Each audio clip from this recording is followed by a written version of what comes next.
What do you want to be when you grow up? This is a day in the life of your dream job. Now, if you go online to the website for the U.S. Department of Labor, you'll find how they detail the demand of various professions over the next 10 years. Now, right at the top of that list is that of software developer. Our expert today is not only going to share the essential requirements and education needed to be successful, but he's going to give his valuable insights on whether or not you want to be a specialist or a jack of all trades, which person gets the most work, the difference between procedural and object-oriented languages, and best yet, a day in the life of a software developer.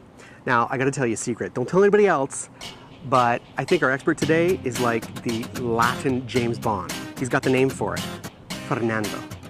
Let's go check it out.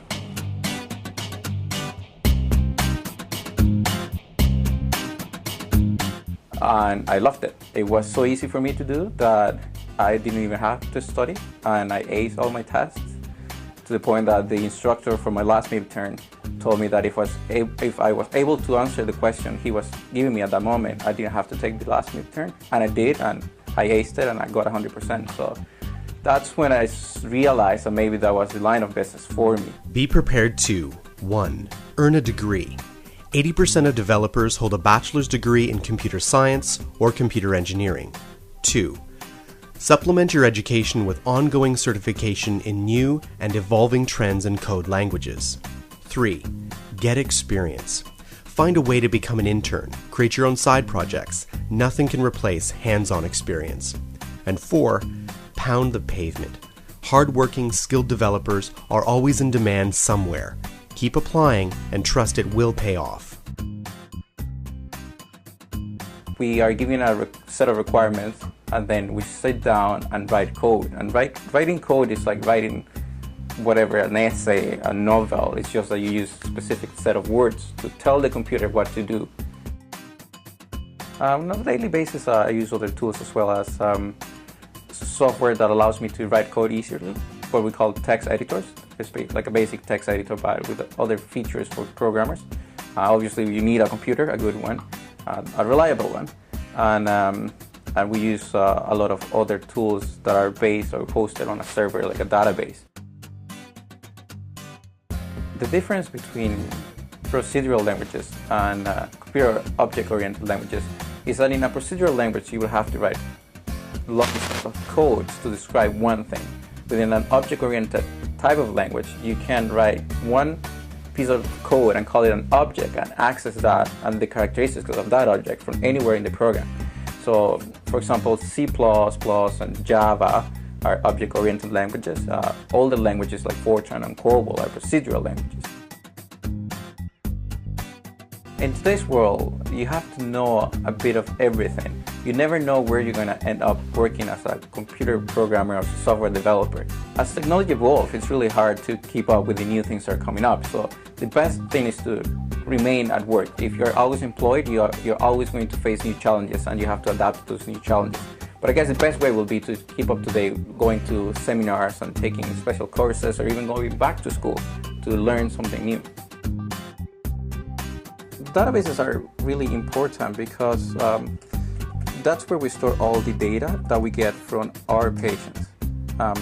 So for example, when we collect information from different patients for a different study, you have to store that somewhere, and it has to be stored in a way that can be analyzed by statisticians, so we can see what the trends are with the data that we're getting. So a database is the ideal solution because it lets you manipulate data, download it, upload it quickly and in a secure manner. So a database is just basically a big bank of information. In my case, I come from Venezuela, third world country, where I had a really good life. We had everything, but because of the political situation and economical situation, I had to leave the country. And that was a sad experience that hurt a lot of people in my family and myself. But I saw it as an opportunity because then it meant that I had another chance at life. So when I came to Canada, I had nothing. I had to start all over again. I decided to do it. I've never worked in my life for a living. I always studied. And I decided to then go back to work and study at the same time. It was hard, but I welcomed the challenge. It was a great opportunity. It taught me so much. And I guess that's the reason why I'm here. And I plan to keep going because there's there's nothing to stop me, really. So it's always up to you if you want to be successful or not. This industry is a very cyclical industry. 10 years ago, we had the dot-com boom, and then it kind of crashed the bubble. Everything went down, programmers were being laid off, and people kind of say, oh, this is it, it's the end. But there's always a place for the good people. There's always a place for successful people to be in. So it doesn't matter what you do. If you want to go into computer programming, or you want to be a doctor or a lawyer, or whatever. If you work hard and you set your goals, you can achieve it, and you'll be successful. And there will always be a place for you. One of the big myths about programmers, like we look like nerds, we use glasses with hands up to here. But as you can see, I mean, I look pretty decent, and I'm not bad with the ladies. I mean, come on, it's my Latin blood. I'm a Latin American guy. I mean, you were born with nothing. You are going to live your life and accumulate all this kind of stuff, and then you're going to go away to the next world, and you're going to go away with nothing. So you might as well risk everything, work hard for your life. If it works, works. If it doesn't, at least you had the experience, and you can say, I tried it, and it was a lot of fun. What do you want to be when you grow up? If you go to the... All right, let's try that again. All right, let's try that again.